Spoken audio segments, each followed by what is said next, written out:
Cinta itu memikirkan yang dicintai. Bukan hanya kemarin dan kini, tapi nanti. Mari kita berbicara tentang masa depan, agar hari esok yang dijelang bukan suatu kesengsaraan. Ada hal yang jelas harus dipersiapkan, mana yang boleh dilakukan, dan mana yang harus dihindarkan. Bila engkau lelaki, engkau harus tahu arah saat melangkah. Bila engkau perempuan, seharusnya tahu bagaimana bertingkah. Kita bicara masa depan karena ia tidak semudah yang diperkirakan pemuda-pemuda yang lalai. Juga tidak sesulit yang diceritakan perempuan-perempuan yang bercerai. Setiap muslimah tentu saja menginginkan lelaki yang bertanggung jawab, yang menghargai kelebihan kebaikannya, dan yang memaafkan kealpaan kekurangannya. Muslimah mana yang tidak ingin lelaki berbudi pekerti, baik hati, tinggi iman, dan lurus amal. Muslimah selalu menanti lelaki akhlak padan rasa, yang memiliki kelembutan dengan anaknya, dengan istrinya dia mesra. Muslimah mana yang tidak mendambakan lelaki yang bisa mengawalnya jauh dari neraka dan membimbingnya menuju surga Allah. Lelaki mana yang tidak suka dengan wanita yang cerdik cendekia lagi berparas menawan, yang lisannya seanggun geraknya. Lelaki yang baik pasti menyukai wanita lemah lembut lagi santun, pintar membahagiakan suami dengan masakan dan perhatian, tidak tamak harta dan selalu menjaga kehormatan. Lelaki mana yang tidak memimpikan wanita yang mendukungnya dalam kebaikan dan mengeluarkan kebaikannya, dirindukan bila ditinggal dan menyenangkan bila berjumpa. Sialnya, kita hidup di zaman kapitalisme yang mengajarkan lelaki dan wanita masa kini untuk memperhatikan fisik bukan isi, perhatikan badan bukan iman. Kapitalisme sukses menjadikan kebahagiaan materialistis sebagai tujuan tertinggi, hingga buat sebagai tujuan yang tertinggi. Maka hedonisme, anak kandung kapitalisme, sukses menjadikan lelaki hanya peduli nikmat sampai batas kulit. Wajar bila kita melihat di mana-mana lelaki jadi miskin tanggung jawab dan fakir komitmen. Bila lelaki yang tidak lulus ujian tanggung jawab dan komitmen, merekalah yang akhirnya masuk dalam jurusan pacaran. Cinta disempitkan dalam arti pacaran, terbatas pada rayuan palsu dan gandengan tangan. Padahal pendamping yang saleh tiada pernah didapatkan dari proses pacaran, karena kesalehan dan kebatilan jelas bertentangan. Hak dan batil tidak akan pernah bertemu, bagaikan fata morgana yang janjikan kemuliaan semu. Bagaimana bisa lelaki yang sudah memahami pacaran itu perbuatan yang dilarang oleh Allah, memaksa dengan berbagai alasan agar engkau berbagi dosa dengan dia, melawan Allah. Lalu yang seperti ini bisa jadi panduan setelah menikah. Sebelum halal saja dia sudah berani katakan sayang kepadamu. Jangan heran bila setelah dia menikah dia berani katakan itu pada wanita-wanita yang lain. Toh sama-sama bermaksiat pada Allah. Jika sebelum akad saja ia sudah berani melabuhkan tangannya pada tubuhmu, jangan heran bila setelah menikah ia mampu lakukan itu pada wanita-wanita yang lain. Toh sama-sama dosa pada Allah. Yang tiada takut dosa saat sebelum menikah, tentunya jangan harap ia takut dosa setelah menikah. Terima kasih. Assalamualaikum warahmatullahi wabarakatuh. Apa kabar? Subhanallah, istimewa sekali. Bagaimana tadi isi dari ceramah saya? Luar biasa kan ibu-ibu? Luar biasa bohongnya tadi tuh. Tapi yang penting siapapun yang menyampaikan isinya itu yang paling penting. Penting. Uncle Jack, ibu-ibu sekalian, dengan puisinya tentang cinta. Udah putusin aja. Ya, oke. Uncle Jack lip-syncnya hebat. Hebat banget. Lip-syncnya hebat. Minggu depan lagi ya? Enggak ah. Malu saya. Masya Allah. Tadi saya sampai nggak bisa ngeliat Uncle Jack karena saya takut ketawa, mengganggu konsentrasi. Baik, alhamdulillahirrabbilalamin. Terima kasih sekali pada hari ini, luar biasa sekali karena akan ada sesuatu yang ingin dibahas oleh kita semua, sesuatu yang tentunya sangat penting sekali untuk para remaja, muda-mudi dan juga untuk ibu-ibu semua yang ada di sini. Insya Allah akan bermanfaat untuk anak-anaknya nanti, bisa disampaikan nanti. Kita tetap masih di Inspirasi Iman, langkah menuju Istiqomah.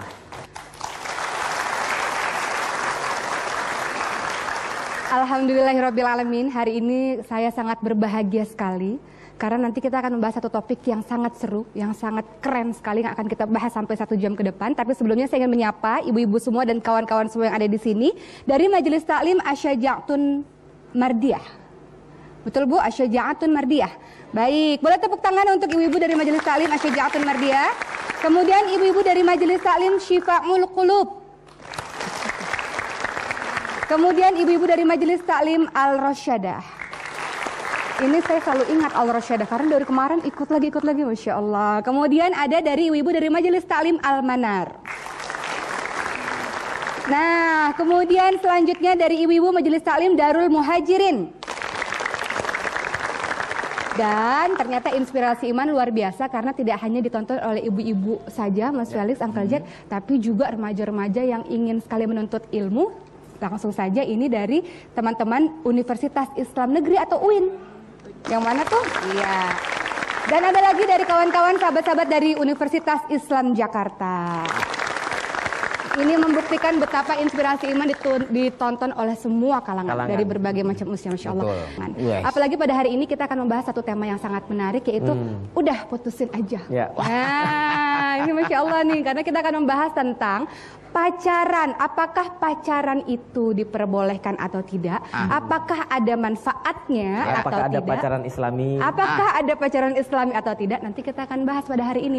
Saya menarik tadi ketika saya mendengar Uncle Jack, seorang Uncle Jack atau bukan ya tadi, mengatakan bahwa tentang pemuda-pemuda yang tadi apa tuh katanya?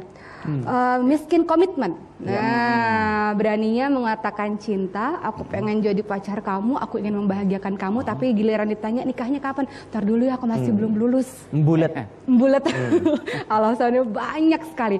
Dan kita juga akan membahas banyak lagi, yaitu tentang macam-macam lah tentang pacarannya, nggak akan pernah ada habisnya. Ada nggak sih pacaran? Aku nggak ngapa-ngapain, Uncle Jack nggak ngapa-ngapain ya pacarannya dulu ya? Waktu remaja saya mempunyai prinsip pacaran syariah.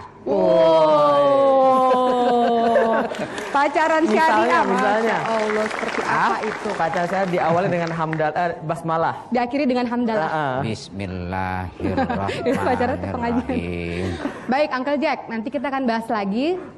Mas Felix juga akan bahas mengenai tentang udah putusin aja itu, adakah pacaran syariah, adakah pacaran secara syar'i, adakah pacaran secara Islami atau tidak? Kita akan kupas tuntas pada hari ini. Jangan kemana-mana, tetapi Inspirasi Iman, langkah menuju Istiqomah.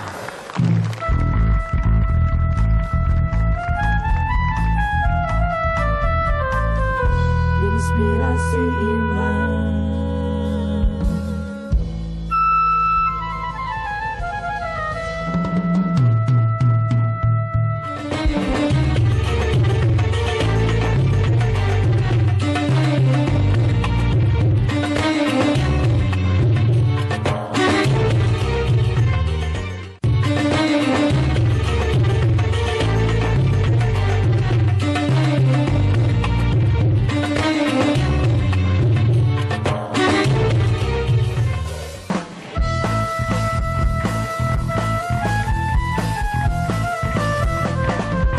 Inspirasi Iman.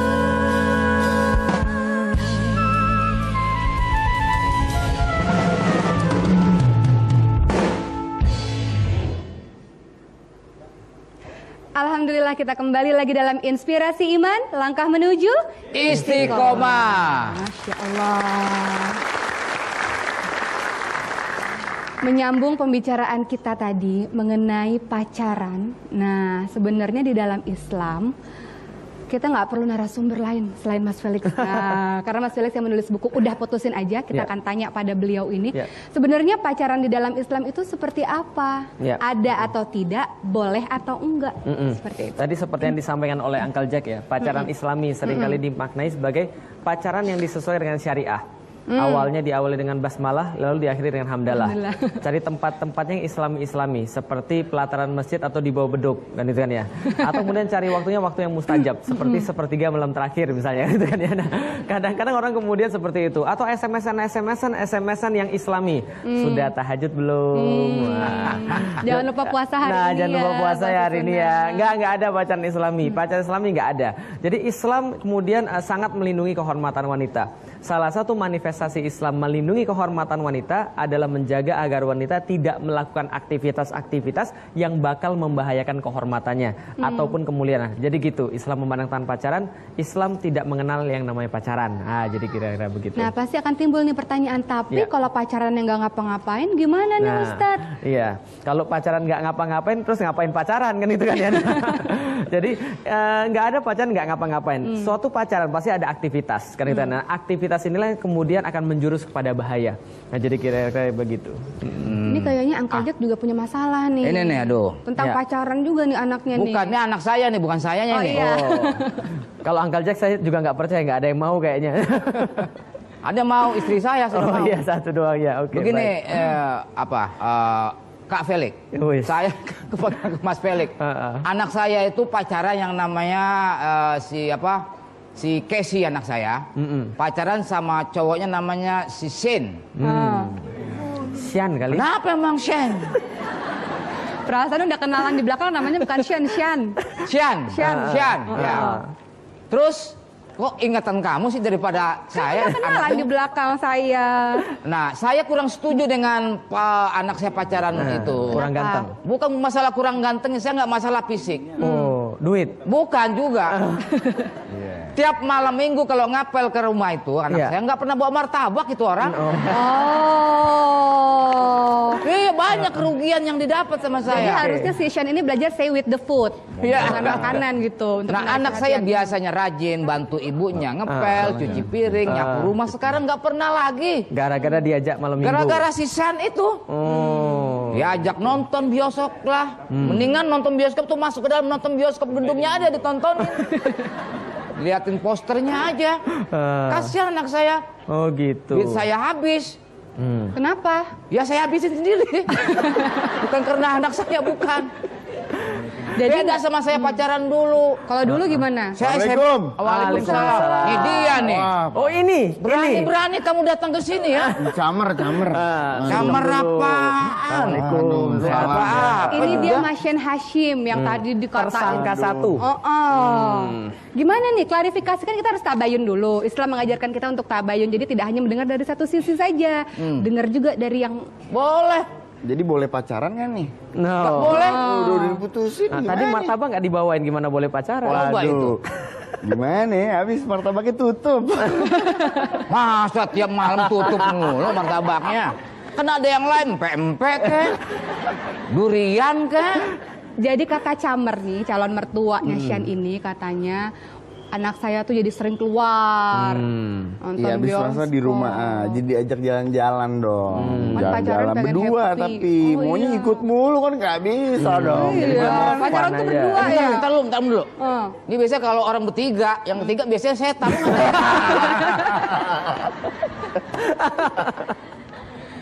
Yang jelas kalau foto bertiga, yang tengah pasti mati. Nah, yang foto juga mati. Lebih enak kan di rumah. Bisa main catur sama saya. Jadi nggak boleh perlu diluruskan. Perlu diluruskan antara Uncle Jack dan juga Mas Shan ini. Umurnya berapa, Mas? 23. Oh, 23. Masih lajang ya? Masih lajang. Makanya tadi pacaran sama anaknya Camer. Berapa lama pacarannya ini, Uncle Jack? Ya nggak tahu dia yang Udah berapa lama pacarannya nih Mas Shan sama anaknya? Namanya saya pacaran sama dia. Ini kadang-kadang ini. Udah berapa lama pacarannya? Baru sih. Oh, baru. Baru. Nah, jadi gini, di dalam Islam itu Uncle Jack, kita itu menolak pacaran bukan karena tidak dibawain martabak, Uncle Jack. Bukan karena dia juga nggak bawa empek-empek. bukan juga karena dia fisik, bukan juga nggak berduit. Walaupun nggak berduit dan nggak fisik, tapi tetap nggak boleh di dalam Islam. Nah, kenapa nggak boleh di dalam Islam? Karena di dalam Islam Allah memperingatkan kepada kita harus menjaga kehormatan wanita. Wala taqrabu zina. Janganlah kita mendekati zina. Kita tidak menuduh bahwa pacaran itu memang zina.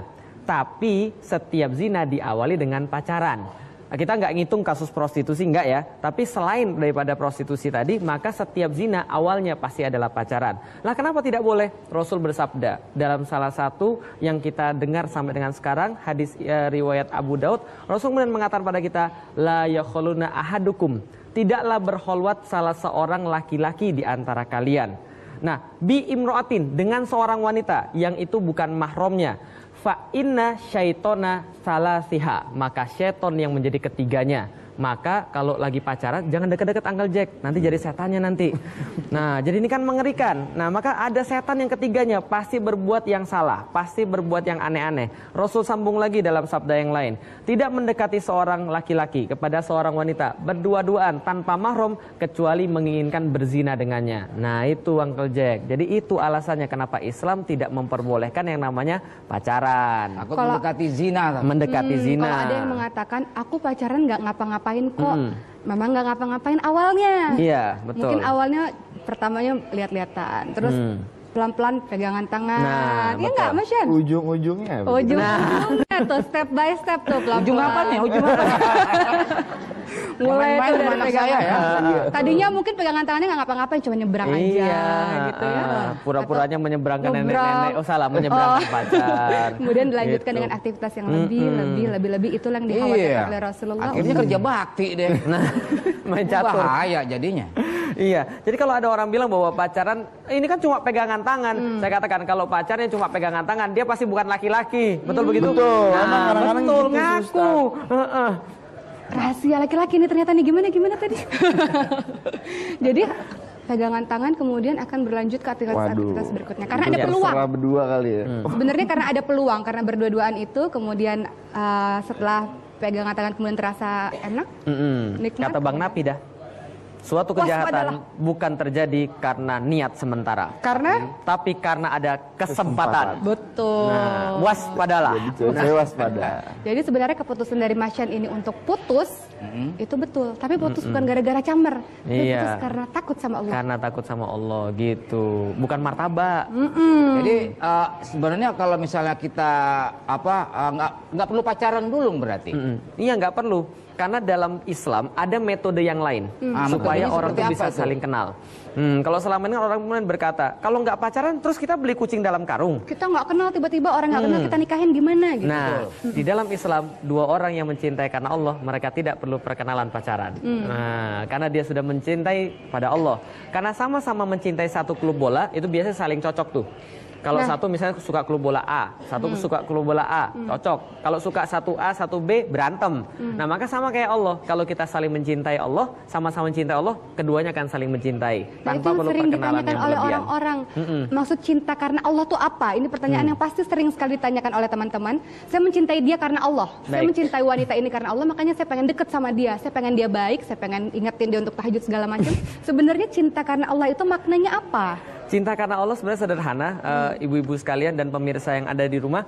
Cinta karena Allah adalah saat kita memutuskan untuk bisa bersama karena Allah, juga memutuskan bisa berpisah karena Allah. Itulah cinta karena Allah. Ya, jadi cinta karena Allah bukan karena satu hubungan yang tidak halal, kemudian dilanjutkan dengan mengirimkan SMS tausiah. Nah, Modus. Modus itu. Modus.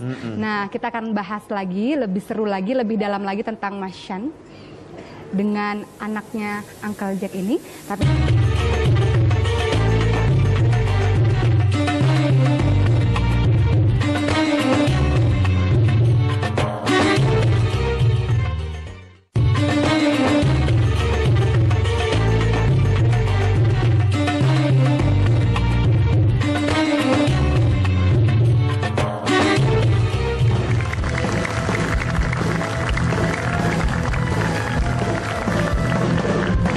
Inspirasi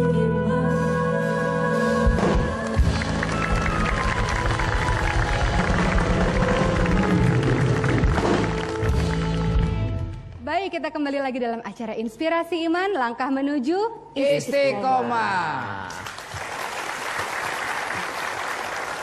Sebelum kita bahas tentang kucing dalam karung, Iya. nah tadi melanjutkan, dan ta'aruf itu apa sih? Position juga pengen tahu tuh, ta'aruf itu apa sih? Iya. Sebelumnya saya ingin memaparkan sebuah fakta juga, yang Baik. tentu saja saya dapatkan dari Mas Felix. Tadi Mas Felix sempat mengatakan di belakang panggung pada kita semua, bahwa berdasarkan hasil penelitian dari Komisi Perlindungan Anak, bahwa anak-anak SMP, sekitar 62% di Jakarta sudah tidak lagi perawan. Artinya 10 dari Wah, ini 10 langsung orang 10 dari orang anak gadis itu hanya 4 yang perawan. Itu adalah sesuatu yang fakta yang semuanya dimulai dari pacaran. Jadi betapa pacaran itu membawa suatu hal yang begitu berdampak sangat besar sekali. Mengerikan ya? Mengerikan sekali. Dan begitu banyak fakta-fakta lain yang mengatakan memang di kota-kota besar angkanya semakin terus menaik tentang mereka yang sudah tidak perawan lagi. Jadi Betul, hati-hati. jadi kalau ada yang bilang pacaran tuh tidak bikin dewasa, tapi bikin beradegan dewasa.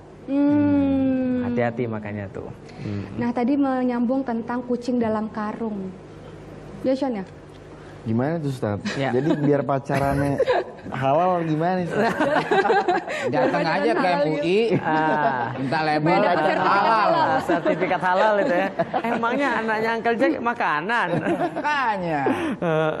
Ya, jadi kalau kita kembali lagi pacaran, kita lihat bahwa aktivitas pacaran adalah aktivitas-aktivitas memang tidak syar'i di dalam Islam.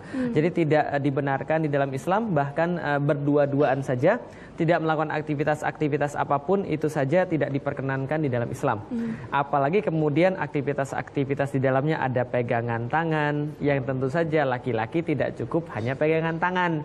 Pasti ada pegang-pegangan yang lain, belajar anatomi dan sebagainya. Nah, ini yang berbahaya.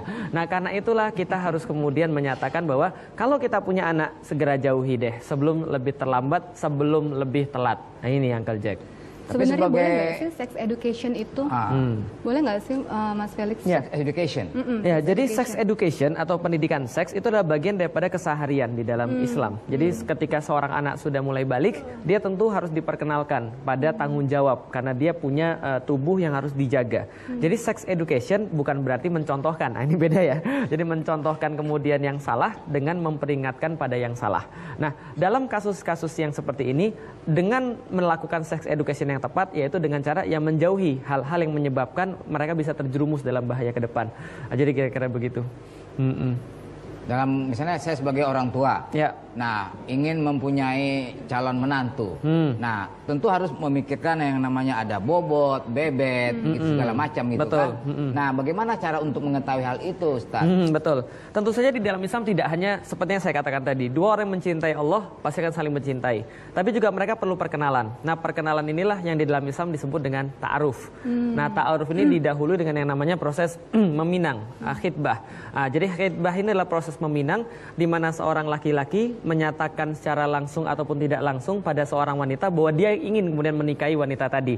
Apabila wanita tadi mengatakan yes, maka segera dia memberikan nomor kontak bapaknya, walinya. Nah, untuk segera dihubungi oleh laki-laki tadi dan kemudian langsung tentukan tanggal.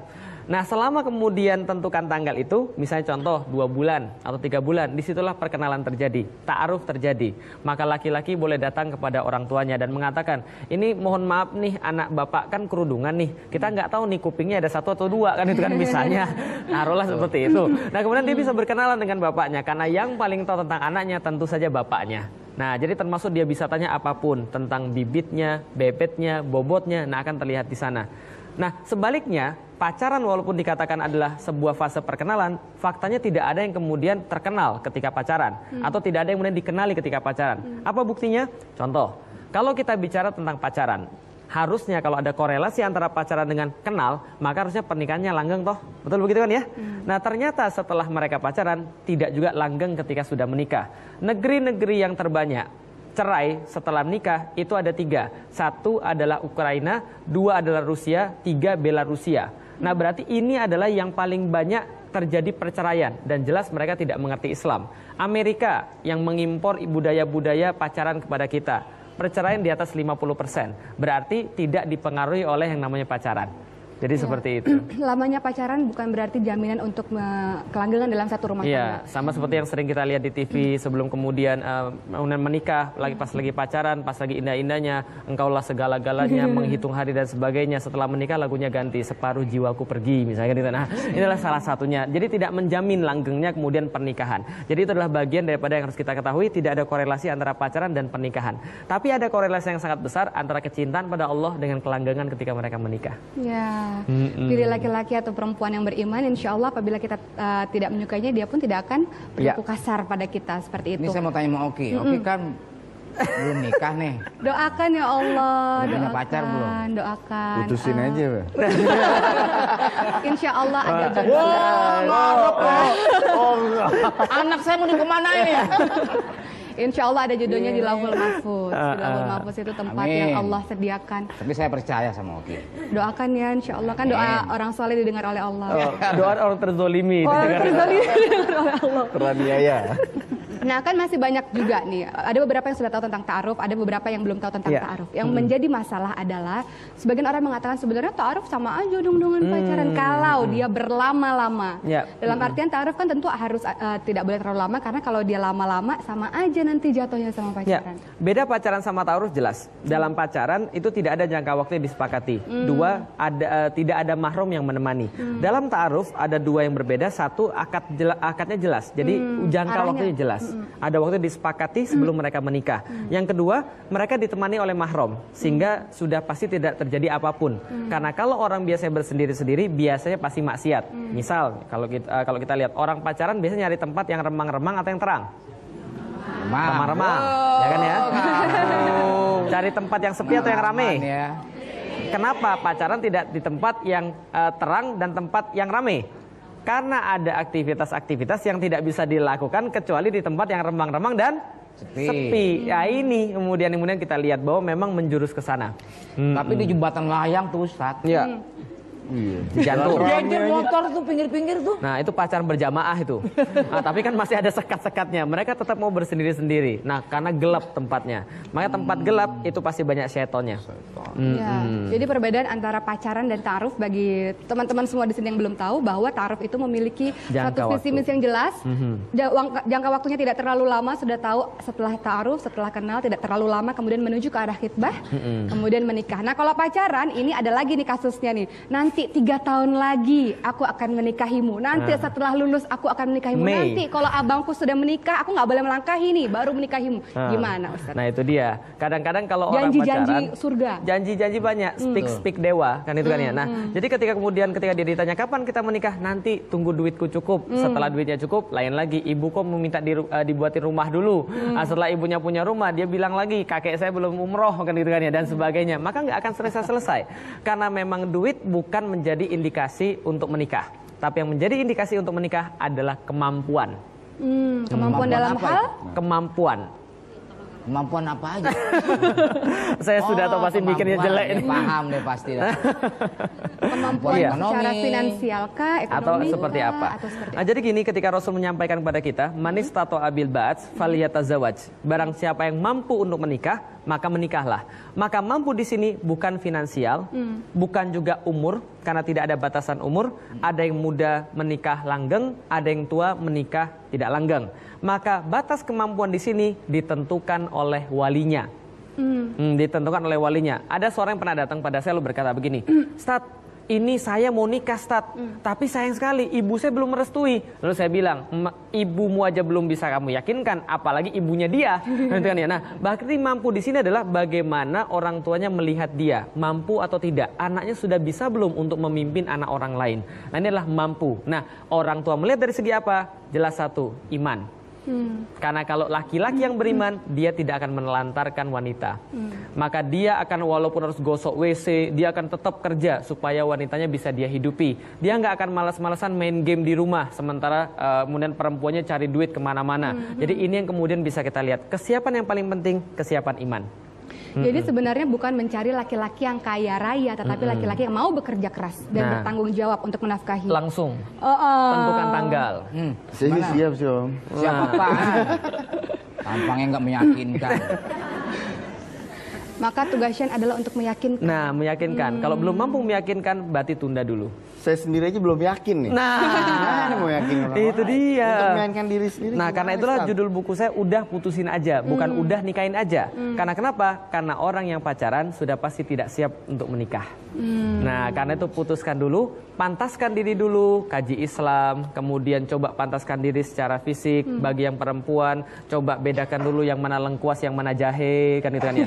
Coba masak air dulu, nah di dapur dulu dan sebagainya. Yang laki-laki benerin genteng dulu bisa atau enggak, bayar listrik bisa atau enggak. Nah, perkara-perkara kecil semacam ini adalah persiapan juga termasuk.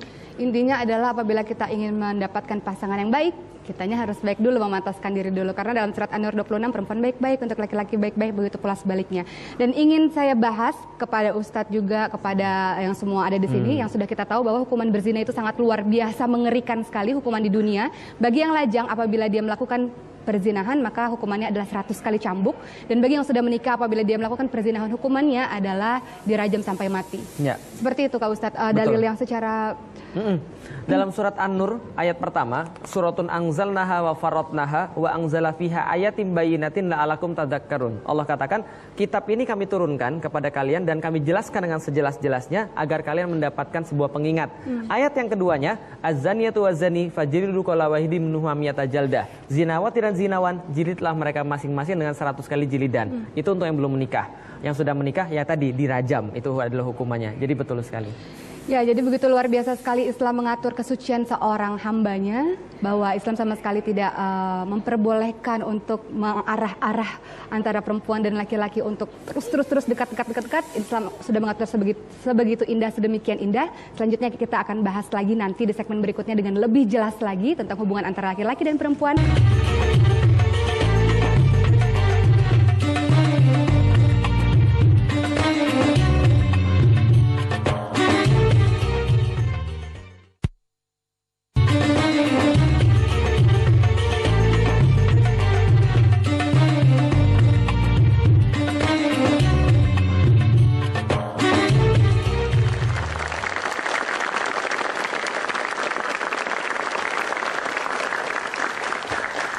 Alhamdulillah, kita kembali lagi dalam acara Inspirasi Iman, langkah menuju Istiqomah. Luar biasa pembahasan kita pada hari ini, dan ini belum selesai, masih banyak sekali hal yang ingin kita tahu. Pertama kali yang ingin saya tanyakan kepada Mas Syan adalah, kenapa ingin berpacaran? Aduh, siapa yang nggak pengen pacaran? Kenapa tuh alasannya? Apa yang didapatkan dari pacaran? Iya, mungkin karena ada ketertarikan, suka, jadi pengen pacaran, pengen apa ya? Dianggap eksis atau apa gitu? Pengen memiliki kah atau apakah? Iya. Pengen menjadikan istri itu pacarnya. Iya, kayaknya sih gitu. Pengennya pacaran tapi main-main gimana ya? Oh. Kenapa pengen main-main? Main apa? Main pacar-pacaran gitu. Oh, sekedar Pengen main-main fun. aja. Ini nggak serius dong untuk menjadikan istri.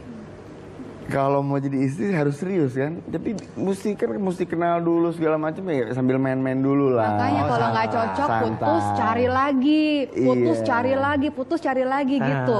Sampai Sampai cocok. cocok. Oh, jadi kita bahan percobaan nih ceritanya nih. Nah, perempuan. ayo. Nah, sebenarnya apa yang didapat dari berpacaran? Makanya nih yang bener gimana kan, kayak soalnya selama ini kan yang dicari nggak ada yang bener nih. Biar ke jalan yang benar bagaimana Ustaz? Oke, baik. Gimana tuh Mas Walid? Jadi gini, saya perlu ceritakan dulu pada pemirsa di rumah dan juga pada pemirsa yang di studio. Kenapa saya menulis buku judulnya Udah Putusin Aja. Sebenarnya gini, ibu-ibu sekalian yang ada di studio dan juga mukminin dan mukminat yang ada di rumah, saya secara pribadi, saya belum mengenal Islam sejak awal. Saya baru mengenal Islam sejak umur 18 tahun. Dan sebelum umur 18 tahun itulah saya mengalami masa-masa yang mungkin keuntungan yang tidak disengaja ya. Jadi saya mengalami aktivitas-aktivitas pacaran, dan pada waktu saya memulai ketika SMP kelas 1. Tapi tidak sama dengan sekarang. Aktivitas zaman dulu nggak sama kayak zaman sekarang. Zaman dulu laki-laki dan wanita duduknya tuh dipisah. SD, SMP, SMA duduknya dipisah. SMA itulah baru pertama kali duduk kita digabung, supaya cowok-cowoknya pada diem, kata guru-gurunya. Nah, dan kalau orang berpacaran pada masa itu, prestasi paling besar adalah pegangan tangan. Karena kita belum ngerti tentang segala sesuatu selain pegangan tangan.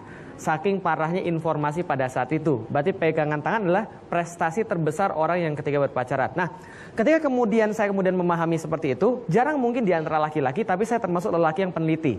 Sampai ketika saya pacaran, saya menemukan satu hal. Apa yang saya temukan?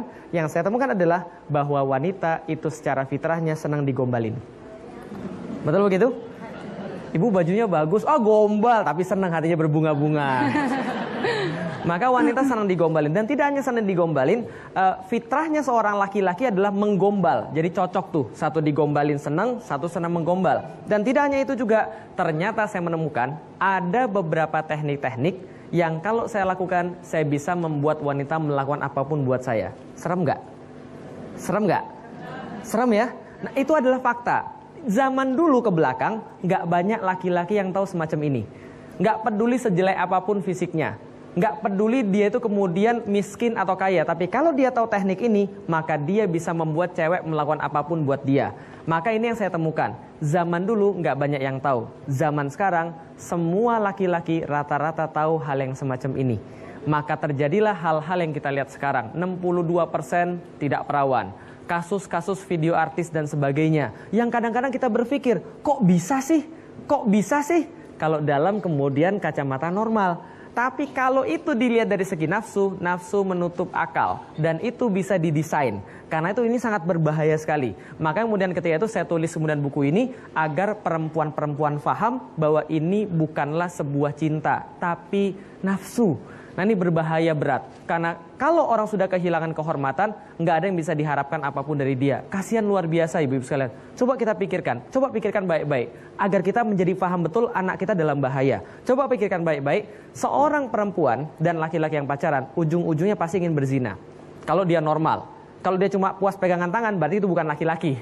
Berarti cowoknya dong yang nafsu. Benar, cowok memang nafsu. Karena cowok nafsu lah kita ada. Kalau cowok nggak nafsu kita nggak ada kan itu kan ya. Nah maka coba pikirkan baik-baik, kalau sudah berakhir dengan zina, hilang kehormatan, apa masa depan buat perempuan tersebut? Ada dua pilihan, dia menikahi laki-laki yang menzinai dia, dan itu berarti adalah sebuah kesengsaraan lebih lanjut, karena dia menikah orang yang sudah tidak jujur pada Tuhannya dan tidak jujur pada manusia, atau dia menikah dengan yang lain.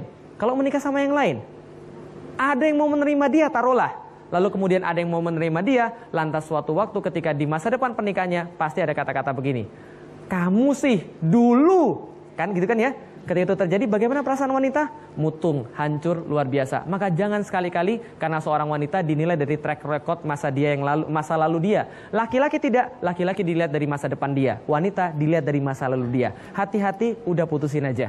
Jadi kira-kira begitu. Jadi ini wanita dalam posisi yang sangat tidak diuntungkan sekali. Sangat tidak diuntungkan sekali. Iya. Makanya kalau laki-laki dapat fun, misalnya kan itu kan ya, dapat kemudian mungkin kenikmatan. Perempuan mungkin juga merasa yang sama. Sebelum kemudian dia sadar dan dia nangis terseduh-seduh karena apa yang sudah dia buat. Ya, itulah menjadi latar belakang sebenarnya kenapa Mas Felix ingin sekali menulis buku ini untuk menyelamatkan para muda-mudi. Nah ini kalau kasusnya berbeda nih. Kalau tadi kan kita membicarakan tentang pacaran, berzina, kemudian udah putusin aja segala macam. Nah ini kasusnya berbeda. Bagaimana kalau dia ingin sekali menikah, dia merasa sudah mendapatkan laki-laki yang baik secara agama baik, secara yang diperintahkan oleh Rasulullah kan memilih pasangan itu dari 4 hal yang seperti sudah kita tahu, dari hartanya, keturunannya, fisiknya, kemudian sebaik-baik pilih agamanya. Seandainya dalam satu kasus merasa bahwa itu semua sudah terpenuhi, tetapi orang tua melarang. Nah, ada nggak nih orang tua melarang karena alasan yang tidak syar'i? Ibu-ibunya yang melarang biasanya. Biasanya anaknya mau, tapi karena misalnya ibu-ibu yang lihat, oh itu cowoknya miskin, gak usah deh. Menyusahkan anakku. Sebenarnya tidak ada yang salah dengan orang tua, karena orang tua pasti menginginkan yang terbaik untuk anaknya. Tapi gimana nih kalau alasannya tidak syar'i, sementara seseorang sudah ingin sekali untuk menikah? Saya masuk Islam umur 18. Ketika saya pacaran, ketika saya masuk Islam, saya punya 2 pilihan. Apakah mau memutuskan pacar atau menikahi. Akhirnya saya bilang sama orang tua saya pengen menikah. 18 tahun. Orang tua saya bilang, kamu mesum ya? Kamu mesum ya mau nikah, dan muda-muda mau nikah. Apa yang sudah kamu siapin? Saya katakan saya punya iman dalam agama dan itu cukup. Akhirnya walhasil saya ditolak. Ditolak menikah oleh keluarga saya, oleh bapak ibu saya. Dari situ saya belajar, oke berarti saya belum mampu.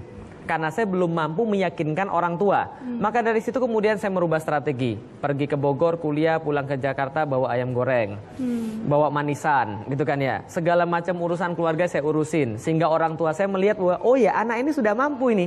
Nah ketika kemudian beberapa tahun berselang, saya ketemu dengan seorang calon, maka mereka menyetujui. Jadi ini kemudian menjadi suatu hal yang harus dicamkan. Persiapan itu bukan dilakukan setelah khitbah. Siap dulu baru khitbah. Bukan khitbah dulu baru persiapan. Nah, jadi kalau memang kita berniat mau menikah, siapkan dari dini. Teman saya ada yang persiapannya dari SMA. Dia menjaga diri dia, mempersiapkan diri dia bagi seorang laki-laki yang taat. Kemudian ketika dia sudah menikah, dia bilang, abang saya menjaga saya menjaga segala sesuatu kesucian untuk hari ini. Nah mantap, karena dia sudah menyiapkan. Orang tuanya diyakinkan, segala macam dia persiapkan. Gitu Mas Syan, persiapan dulu. Persiapan. Apakah itu berarti bahwa sejak awal orang tua harus dilibatkan? Ya. Apakah itu berarti dari awal orang tua harus menjadi sensor pertama? Ini laki-laki atau perempuan ini cocok nggak untuk saya atau tidak? Seperti itu. Nah, tapi ini juga menjadi masalah besar karena seringkali orang tua itu juga kurang pemahaman tentang Islam. Karena itu mereka menolak, contoh gara-gara lainan etnis. Orang Jawa nggak cocok sama orang Sunda, orang Padang nggak cocok dengan orang Betawi misalnya. Nah, ini perkara-perkara yang harus kemudian kita lihat sekali lagi. Apakah Rasul pernah mengatakan yang sedemikian? Memang betul sebuah budaya yang sama cenderung akan melanggengkan pernikahan. Tapi Islam melululantakkan semua batas budaya. Islam memiliki budaya tersendiri. Dan selama mereka sama-sama sayang sama Allah, toh yang menikah mereka, toh kalau seandainya ibu kemudian menyetujui, bagian pahala juga dapat pada ibu dan bapaknya. Nah, jadi kalau yang seperti ini, maka tidak boleh, ibunya yang harus sadar. Apalagi milih karena harta. Masya Allah, harta itu cuma bertahan, kalau wajah itu cuma bertahan 3 hari, Bapak Ibu sekalian. Jadi kalau kita nikah karena wajah, 3 hari kemudian setelah menikah, rumput tetangga lebih hijau. Ini itu penelitiannya begitu. 3 hari rumput tetangga lebih hijau. Tetangga saya nggak ada rumput. Oh, nggak ada rumput. Beton semua ya? Beton semua. Nah, kalau menikahnya karena gara-gara harta, 3 bulan. Untuk apa? Untuk balik nama. Nah, setelah itu diracun, mati kan itu kan. Nah, itu karena harta berbahaya. Nah, jadi menikahlah karena Allah. Itulah yang sebaik-baik pernikahan. Jadi kira-kira begitu. Gitu Mas Syan. Jadi menikah karena Allah. Paham sekarang. Mati langkah dia. Udah mati gaya, udah mendengarkan tausiah. Wah. Nyesel ya datang ke sini. Apalagi dengan era globalisasi sekarang, informasi dari segala penjuru dunia dengan arus informasi yang macam-macam, internet segala macam yang dilihat.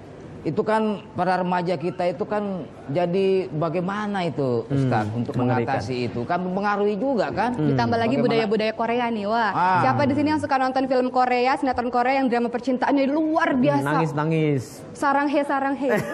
Betul nggak tuh? Seperti itu. Jadi kalau nonton Korea ini saya sempat nih pernah nih nonton episode 1, 2, 3 gitu ya. Oh ya Allah, kisah percintaannya aduh gitu ya. Itu ternyata namanya Ghazali Fikri, perang pemikirannya membuat kita jadi pengen seperti itu. Seolah-olah itulah yang benar. Bagaimana tuh mencegah dari seperti itu? Nah, kalau gitu kita tanya kemudian pelakunya dulu nih sebaiknya. Mas, kalau di masa-masa lalu apa yang membuat Mas kepengen banget untuk kemudian pacaran? Hal-hal apa yang mau dilakukan itu? Yang bikin kita sampai pengen pacaran mungkin karena biasanya kan satu lingkungan permainan tuh yang lawan jenis tuh kadang-kadang ya ngalem, bikin tertarik apa manis, jadi kita suka. Biasa pengen ada gitu. yang merhatiin, diperhatiin. Diperhatiin dan memperhatikan. Terutama seperti sekarang faktor-faktor ingetin budaya. makan juga. Nah, ingetin sholat pernah nggak tuh? Ingetin sholat. Iya, Itu dia tuh. Itu dia tuh enggak tuh. Baik, kalau tentang masalah-masalah budaya sekarang menyerang, ini memang luar biasa ibu-ibu sekalian dan pemirsa di rumah. Kita melihat banyak sekali remaja-remaja kita akhirnya terkungkung pada hal-hal seperti itu. Saya pernah ke Korea dan saya kasih tahu bahwa film yang dibuat ataupun sinetron-sinetron yang dibuat itu adalah angan-angan yang tidak menjadi nyata di realita mereka. Karena itu adalah dibuat film. Contoh saya kasih tahu. Tahu superhero Amerika? Apa aja? Superman, Superman, Iron Man, Spider-Man, segala man yang lain kan itu kan ya. Nah, maka itulah superhero. Kenapa superhero banyak di Amerika? Karena Amerika adalah the most dangerous place on earth. Tempat yang paling berbahaya di dunia menurut satu penelitian. Karena mereka paling berbahaya, kriminalitas luar biasa, pencurian terjadi setiap berapa detik, pembunuhan terjadi setiap berapa menit, pemerkosaan terjadi setiap berapa menit, maka mereka mendambakan kehidupan yang aman. Karena mereka berharap punya superhero. Sama kayak orang-orang Korea. karena mereka kemudian tidak mendapatkan romantisme di dunia nyata, mereka bikin film. Nah ini kemudian kita lihat. Mas Felix, kita akan lanjutkan lagi tentang boleh. budaya yang luar biasa ini menyerang kita. Baik, nanti kita akan melanjutkan lagi pembahasan kita mengenai serangan-serangan budaya melewati film dan tayangan-tayangan yang sangat luar biasa membuat muda-mudi kita ini terpuruk karena cinta. Tapi sebelumnya saya ingin mengingatkan kepada pemirsa semua yang ada di rumah bahwa apabila ingin menanyakan kepada narasumber atau bintang tamu yang ada di sini di Inspirasi Iman, bisa di Twitter kita di @inspirasiiman. Kita akan lanjutkan setelah ini.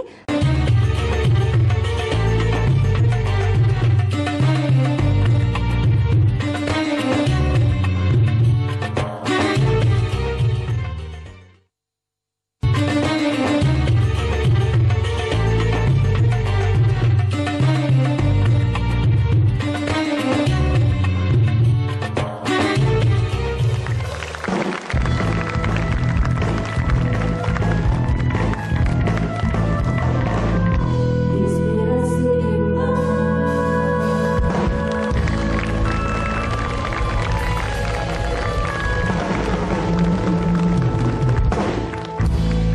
Ya, kita kembali lagi dalam acara Inspirasi Iman, langkah menuju Istiqomah. Seperti biasa, di segmen ini saya tidak akan membiarkan diri saya atau Uncle Jack atau bintang tamu kita berbicara sendiri, juga narasumber kita berbicara sendiri, tapi tentu kita akan mendengarkan pertanyaan-pertanyaan yang memang sudah terkumpul banyak dari ibu-ibu atau sahabat-sahabat semua yang ada di sini. Silahkan. Oke, Ya, I'm here iya kelihatan. with my mom. Mama Mamnya baru jamak ya gitu ya. Mam. Ini ada Ibu Jumriah. Ini nih, ingin bertanya ini Iya. kepada Ustadz Felix mungkin. Ya, silakan. Silakan Ibu Jumriah. Berdiri Ibu ya. Diri jangan di atas kursi, dirinya situ aja. Bismillahirrahmanirrahim. Assalamualaikum warahmatullahi wabarakatuh. Waalaikumsalam warahmatullahi wabarakatuh. Nama saya Ibu Hajah Najumriyah Ya. dari Majlis Ta'lim Asy-Syaja'atul Mardiyah. Baik. Pak Ustadz, saya mau bertanya Pak. Ya. Saya ceritanya mempunyai seorang anak, dia Ya. berpacaran. Terus saya melarang anak saya, nak kamu jangan berpacaran, mama khawatir takut terjadi hal-hal yang tidak diinginkan atau Betul. kamu berbuat yang negatif gitu yang dilarang Ya. oleh Allah. Kata dia, mama emang pacaran kok nggak boleh sih? Saya kan keluar cuma makan aja dan minum. Saya juga mama mempunyai iman tidak, insya Allah tidak akan melakukan hal yang tidak diinginkan. Betul. Terus gimana ya Pak Ustadz solusinya? Gitu Ya. aja. Gitu aja. Iya gitu aja. Ya udah. Assalamualaikum warahmatullahi wabarakatuh. Waalaikumsalam warahmatullahi wabarakatuh. Ya. Kita kumpulin dulu ya. Kumpulin. Ustadz Ya. Felix ya. Ini Ya, satu boleh. pertanyaan juga dari adik kita. Siapa namanya?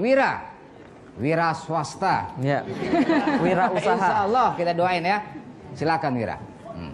Assalamualaikum warahmatullahi taala wabarakatuh. Waalaikumsalam warahmatullahi wabarakatuh. Nama saya Muhammad Wirawijaya Ya. dari Universitas Islam Jakarta. Ya. Saya ingin bertanya, kan sudah kita ketahui bersama ya sebagai umat Islam bahwa orang yang berpacaran pasti akan mendekati zina, dan bagi orang yang berzina itu dirajam atau dicambuk ya. Betul. Tapi di negara kita Indonesia orang yang berzina itu dipenjara. Nah, saya kalau mau nulis ujian diisi orang yang berzina hukumnya apa? Saya bilang penjara itu salah. Tapi kan disuruhnya udah dicambuk atau dirajam. Iya. Tapi kenapa tidak diterapkan di sini? Apakah undang-undang itu lebih tinggi derajat daripada Al-Qur'an sehingga Al-Qur'an dijadikan informasi belaka gitu ya? Ya. Nah, apakah seperti itu? Menurut tanggapan Ustaz Felix sendiri gimana? Apakah dengan dipenjara itu dosa-dosanya diampuni yang berzina gitu? Padahal Ya. kan kalau misal Al-Qur'an diterapkan, pasti orang-orang bakal menjauhi pacaran zina karena mereka takut kan, takut dirajam atau dicambuk ya kan? Nah, Oke. seperti itu menurut saya. Jenius, Bagaimana terima pendapat kasih. Ustaz Felix?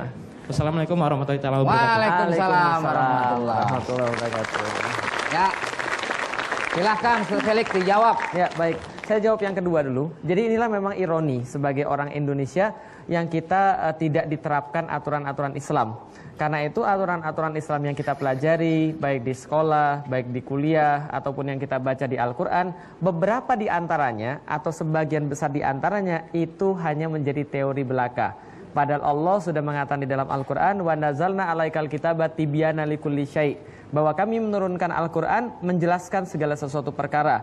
Fahkum bainahum bima anzalallah. Maka hukumilah di antara kalian dengan hukum-hukum yang diturunkan oleh Allah. Betul, ketika kita lihat zaman sekarang, kalau orang misalnya berzina, dia tidak dilakukan hukuman rajam ataupun tidak dilakukan hukuman cambuk kalau dia belum menikah, tapi hanya di penjara. Yang keluar mungkin dia bisa melakukan hal yang lain lagi, maka orang tidak menjadi jera. Efek daripada hukum Islam salah satunya menjadi jera. Tapi inilah menjadi tugas kita masing-masing, karena umat sekarang belum menerapkan, tugas kita lah untuk mendakwahkan dan untuk diterapkan. Nah, jadi ini kemudian memang kelemahan yang kita punya, dan karena itulah bergerak lebih cepat, bergerak lebih kuat, memperjuangkan agar hukum Allah ini menjadi satu-satunya hukum bagi manusia. Nah, itu adalah yang pertama. Yang kedua, tentang ibu tadi punya anak pacaran, kemudian sudah disuruh putus tapi nggak mau. Nah, ini kemudian yang kita lihat, satu orang pacaran ini adalah dikit atau banyak itu berasal daripada dia tidak mendapatkan perhatian dalam keluarga. Maka dia mencari perhatian di luar keluarga, di luar rumah. Maka sebenarnya cara yang paling baik adalah mendekatkan diri kita dengan anak-anak kita. Pertanyaan saya pada ibu-ibu sekalian yang punya anak perempuan, berapa kali dalam 1 bulan punya waktu khusus berdua dengan anaknya? Berapa kali kira-kira? Belum ada. Lah kenapa? Karena kita sudah malu, gengsi dan sebagainya. Kalau seandainya kita tidak bisa berdua-duaan dengan dia, bagaimana mungkin dia bisa curhat sama kita? Kemudian menumpahkan segala perasaan dia sebagai seorang perempuan yang punya masalah, termasuk masalah cinta. Saya sarankan ibu-ibu sekalian harus dekat sama anak-anaknya. Nah, karena dia sudah dekat, maka dia mencari solusi di rumah, bukan di luar. Kalau ada yang mengatakan, tenang aja, kita cuma makan kok, kita cuma pegangan tangan kok, kita cuma ini kok, cuma itu kok. Saya kasih tahu ibu-ibu sekalian dan pemirsa yang ada di rumah, segala sesuatu zina diawali dengan kata cuma. Betul begitu? Cuma teman kantor kok. Nah, gitu kan ya. Cuma temen ini kok, cuma nganterin doang kok. Semua itu diawali cuma. Maka kita pun nikah dulunya cuma, kan itu kan ya, cuma tetangga, cuma teman sekelas, cuma teman dan sebagainya. Cuma itu berbahaya. Saya cuma ngingetin aja. Pakai cuma. Terima kasih, itu jawabannya. Baik, Masya Allah. Bagaimana Bu Wira, gimana jawabannya? Alhamdulillah ya. Jadi insya Allah jawabannya mudah-mudahan puas. Kalau belum puas nanti di belakang panggung ditanyain lagi ya Mama dilanjutkan Felix. secara jantan. Baik, sekarang ada lagi pertanyaan dari Twitter yang sangat ini banyak juga terjadi, mewakili dari berbagai macam orang. Ya. Dari @fitri1075, saya menikah tanpa pacaran, tapi toh gagal juga tuh Ustaz, katanya. Kenapa bisa seperti itu? Karena menikah. merasa udah syar'i ini, tapi kok tetap aja gagal juga ketika pernikahan. Pertama, saya baru nge-tweet tadi pagi bahwa suatu fakta yang minoritas itu tidak bisa menjadi legitimasi fakta yang mayoritas. Artinya beberapa kasus-kasus kecil tidak menghapuskan bahwa sesuatu yang besar. Misal, kita bilang Islam itu indah. Percaya Islam itu indah, ibu-ibu sekalian? Yakin? Benar? Islam itu indah. Tapi ada nggak orang Islam yang nyuri? Ada. Ada nggak orang Islam yang nggak tepat janji? Ada. Banyak. Ada nggak orang Islam utang nggak bayar? Pengalaman ini berarti ini. Beberapa fakta yang kemudian ada pada kaum muslimin tidak menghapuskan Islam itu tidak indah. Maka itu adalah sekedar fakta. Nah, kalau kita kepada kasus yang tadi, kita sudah menikah tanpa pacaran kok. Tapi kenapa pernikahan kita juga gagal? Yang perlu kemudian kita waspadai, menikah bukan karena Allah. Saya jelaskan sedikit. Sebelum saya menikah dengan istri saya, kita sama-sama mencintai Allah, menjadikan jalan dakwah sebagai jalan perjuangan dalam Islam, dalam keluarga kita juga. Maka sebelum saya menikah, saya minta dia menghafalkan satu hadis. Nih saya bacain hadisnya. Hadisnya adalah berasal dari riwayat Baihaqi yang Rasulullah bersabda, ingatlah aku telah memberitahu kalian tentang istri-istri kalian yang akan menjadi penduduk surga. Jadi Rasul menyampaikan istri-istri yang menjadi penduduk surga. Siapa? Yang penyayang, yang banyak anak, yang subur, yang memberikan manfaat paling banyak kepada suaminya. 3 itu syaratnya. Yang keempat yang paling penting, yang jika dia menyakiti suaminya atau dia disakiti suaminya, ia segera datang hingga berada dalam pelukan suaminya dan kemudian berkata, wahai suamiku, aku tidak dapat memejamkan mata sebelum engkau meridhoiku. Oke. Romantis nggak? Romantis, itu cuma ada di dalam Islam. Nah, maka ketika saya berkeluarga, saya beristri, banyak masalah nggak kalau dalam berkeluarga? Banyak. Ustadz juga punya banyak masalah. Keluar rumah, Dek mau makan apa Dek? Terserah. Laki-laki itu paling anti dengar kata terserah. Lalu saya tanya, mau makan ayam nggak? Kan kemarin sudah makan ayam. Mau makan ikan nggak? Amis ah. Gado-gado, ah nggak mau sayur ah, nanti sakit perut. Kalau gitu mau makan apa? Terserah. Kemudian saya bilang, udah kalau gitu nggak usah makan deh. Ya udah kalau gitu nggak usah makan. Ya udah kalau gitu kita pulang aja nggak apa-apa. Ngambek. Gengsi kan mau minta maaf kan ya? Cewek lebih gengsi lagi mau minta maaf. Nah kemudian apa yang saya lakukan? Saya ingatkan dia, adik, ada ingat hadisnya? Maka selanjutnya sudah bisa kita tahu masing-masing. Nah itu kalau kemudian sama-sama taat sama Allah. Kalau dia nggak taat sama Allah, kita ingetin, Dek, ada ingat hadisnya? Terus gua harus bilang wow gitu. Makanya ketaatan sama Allah membuat ini rumah tangga terasa romantis. Pacaran setiap hari, bukan pacaran yang nggak nikah-nikah. Nah jadi kira-kira begitu. Nah inilah kemudian rumah tangga dibentuk oleh Rasulullah yang dicontohkan pada kita, yang setiap hari adalah happy. Nah kira-kira begitu. Nah itu bisa ditiru nih oleh semuanya pemirsa di rumah maupun. Hafalin tuh hadisnya. Nah sahabat-sahabat kita yang ada di sini, apabila nanti hendak menikah, yang perempuannya, yang wanitanya ini disuruh hafal hadis itu. Jadi kalau ada apa-apa, kembali lagi ke ayat, kembali lagi ke hadis, kembali lagi ke dalil. Nah, udah nggak bisa berkutik tuh kalau beriman. Kalau beriman takut sama Allah udah nggak bisa berkutik kalau udah ada dengar dalil, ayat Quran maupun hadis yang sangat luar biasa. Selanjutnya di segmen berikutnya nanti Shan akan bercerita kepada kita semua sebenarnya gampang membuat cewek-cewek mau melakukan apapun untuk laki-laki. Oh, jangan kemana-mana karena pembahasannya akan lebih seru lagi.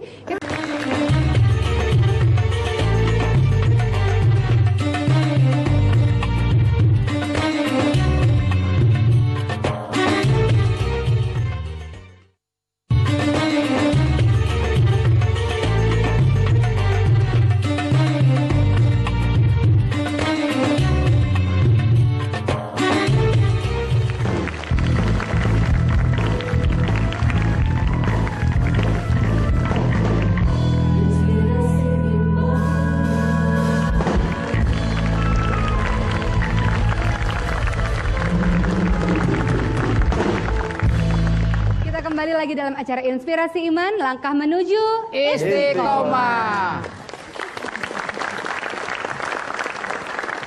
Nah, tadi Shan mau menceritakan pada kita, Ustadz Felix kan tadi Mas Felix sudah bilang pada kita bahwa sebenarnya laki-laki para pria ini memiliki beribu cara untuk membuat para wanita bertekuk lutut dan mau melakukan apa saja untuknya. Apa itu Shan kira-kira? Kalau rumus-rumusnya sih udah ada di buku-buku, di Grammy semua udah ada. Biar yang para wanita-wanita ini hati-hati. Yang paling berbahaya. Waduh. Jadi emang kita kalau sama perempuan nih kan beda sama laki, gimana dong ya? Iya pasti beda. Iya.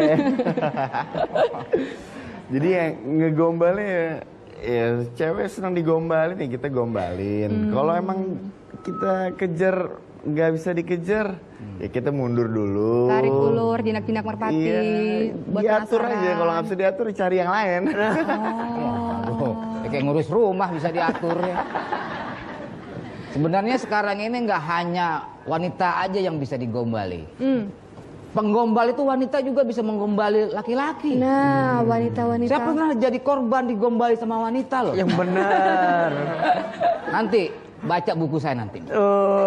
Buku beneran nih, buku beneran. Gitu. Masya Allah, akhirnya selama ini dapat buku, sekarang saya dapat buku nih ceritanya dari Uncle Jack. Panas dia. Nah tadi Uncle Jack bilang nih, sebenarnya tidak hanya wanita jadi korban, tapi laki-laki juga jadi korban dari wanita-wanita yang melakukan Seperti apa tuh wanita-wanita penggoda tuh? Apa nih contohnya wanita-wanita yang menggoda Sekarang ini wanita itu lebih agresif daripada laki-laki. Tapi kan tidak semua wanita toh. Iya, tapi sekarang cenderungnya ke sana. Penyerang berarti wanitanya ini. Iya, Agresif. Gimana tuh? Misalnya Contohnya? mengungkapkan cinta. Itu lebih dulu wanita daripada laki-laki sekarang. Misalnya di Twitter. Saya baru beli Twitter kemarin kan. Jadi, Oh Twitter dibeli. Oh gitu. Gimana? beli dua saya. Oh beli dua Di Twitter. situ kadang-kadang kita lebih pasif, tapi dia itu lebih agresif dengan menggoda kata-kata rayuan. Padahal saya sudah punya istri padahal. Kenapa wanita masih mengejar-mengejar saya? Dipelak Emang kali ya? resikonya orang gantengnya seperti itu. Sebentar. Itu yang ngejar-ngejar itu punya utang atau enggak itu? Selama ini saya memang utangnya banyak ya. Nah itu gimana tuh Mas Felix? Tadi kan Mana selama ini dari awal sampai hampir segmen terakhir ini kita selalu membahas bahwa Laki-laki. hati-hati wanita karena laki-laki ini punya beribu macam cara agar wanita bisa melakukan apa saja untuknya. Tapi jangan lupakan juga bahwa ada juga jenis wanita-wanita yang menggoda. Nah, Betul. Ya, jadi perlu kita sampaikan pada seluruh wanita-wanita yang kemudian memang menonton acara ini bahwa wanita yang baik itu bukanlah wanita yang pintar menarik perhatian laki-laki. Lewat lisannya dan lewat gerak-geriknya yang menggoda. Nah, seperti apa kemudian ngomong dikiut-kiutin misalnya. Yang gimana tuh ngomong dikit-kiutin Saya tuh? tuh nggak bisa niruin. Pengen tahu. Tapi ngomong dikiut-kiutin lah jadi kira-kira. Jadi Contohnya? diimut-imutin misalnya. Kamyu gitu lah pokoknya. Aku gitu. Cemungut gitu nah. Ya gitu-gitu kemudian ngomong dikiut-kiutin, kemudian diimut-imutin. Kalau di sosial media foto kemudian yang diimut-imutin, ada Ambil dari cahaya atas terang gitu dari ya? atas. Mulutnya dimonyongin Nah, gitu. tembem-tembemin. Nah, ini contohnya. Nah. Nah itu, jadi itu adalah tindakan-tindakan yang kemudian menggoda. Dan itu bukannya kemudian pada sosial media, tapi ketika kemudian perempuan di flirting, mereka kemudian balas, memberikan sebuah respon-respon. Dan memberikan harapan. Nah, memberikan harapan. Nah ini kemudian kita katakan bukan hanya laki-lakinya yang cari masalah, perempuannya juga cari masalah. Kalau ketemu cocok, ketemu Mas Yan cocok nih. Sama-sama gombal. Shen gimana? Kalau seandainya ada jenis wanita seperti itu, apakah tergoda juga kah? Atau sebenarnya nggak juga sih? Iya tergantung namanya orang. laki kan karena suka tergoda, tergantung ya milih-milih lah. Iya. Kalau kesimpulan di masa depan kira-kira pengen seperti apa nanti? Setelah- Pacaran dulu atau menikah atau Ya, seperti kalau apa laki-laki wanitanya? sebenarnya kalau laki-laki yang bener itu nggak mau pacaran, pasti mau langsung bawa ke KUA nikah. Kalau mau serius. Kalau yang laki-laki yang benar. Kalau yang kebanyakan nggak benar? gombal pacaran dulu, itu biasanya nggak serius tuh. Oh, pulang digebukin ini kayaknya. Udah dapet triknya, berarti itu nggak serius tuh. Kalau yang nanti dulu berapa tahun lagi nggak Wah serius. itu tuh udah. Oke, jadi setelah acara ini selesai, apa yang dilakukan oleh Kalau nggak itu ada tuh yang aplikasi buat diajak paling ke penting. KUA, tinggal ke KUA. Ibu-ibu mau daftar? Silakan kalau mau daftar. Alhamdulillah kita juga sudah mengakhiri semua perbincangan kita. Kita harap ada yang kemudian didapatkan, ada manfaat yang didapatkan dari acara ini. Yang perlu kemudian saya sampaikan sebagai bagian daripada acara ini, jaga kehormatan baik-baik ibu-ibu sekalian. Anak-anak kita punya masa depan. Mungkin awalnya agak terlihat sulit, tapi masa depan mereka insya Allah akan lebih mudah untuk kita atur. Jaga kehormatan, raih kemuliaan. Itu yang kemudian perlu kita lakukan pada diri kita, pada saudara-saudara kita, anak-anak kita, ataupun yang dekat dengan kita. Karena itu saya ingin memberikan sebuah buku, judulnya Udah Putusin Aja pada Mas Yan. Mudah-mudahan bermanfaat ini Mas. Terima kasih. Uncle Jack mau kasih Kalau buku Uncle juga Jack buat kita? mau kasih buku juga nih. Buku. By Yourself. Oh, terima kasih. Kayak Uncle nama lagu Jack. nih ya. Jack Strong, nama samaran saya. Oke. Nama pena. Nih, buat Sen. Oke, Buat- terima kasih. Terima Ustaz, kasih ini Uncle buat Jack. Oki, Terima silakan. kasih banyak. Saya ngerti maksudnya apa. By yourself, tulis sendiri. Ternyata bukunya adalah buku kosong. Saya pikir beneran buku, taunya By Yourself. By Yourself. Tulis Buku sendiri. By yourself. kosong. Jadi isi aja sendiri isinya apa. Uncle Jack makasih ya, bukunya Boleh. akan saya tulis tentang perencanaan hidup Buat ke ibu-ibu depan. dan pemirsa di rumah silakan pesan di toko material terdekat ya. Baik, kita sudah sampai di penghujung acara. Saya mengucapkan terima kasih banyak. Alhamdulillah hari ini dapat banyak ilmu, ibu-ibu, sahabat-sahabat semua. Alhamdulillah ya, saya mengucapkan terima kasih banyak untuk Majelis Taklim, untuk teman-teman dari UIN maupun UIJ, dan tentu saja dari Mas Yan Hashim. Insya Allah keluar dari gedung ini sudah dapat pencerahan yang luar biasa. Amin, berkah. Jangan lupa kalau masih ingin mendapatkan pasangan yang baik, kalau nikahnya masih lama, udah putusin aja. Yang penting kita memperbaiki diri, insya Allah akan mendapatkan jodoh yang baik. Amin. Jangan lupa kalau ingin bertanya tetap di Twitter kita di @inspirasiiman. Kita bertemu lagi di episode berikutnya. Mohon maaf lahir batin. Wassalamualaikum warahmatullahi wabarakatuh. Waalaikumsalam.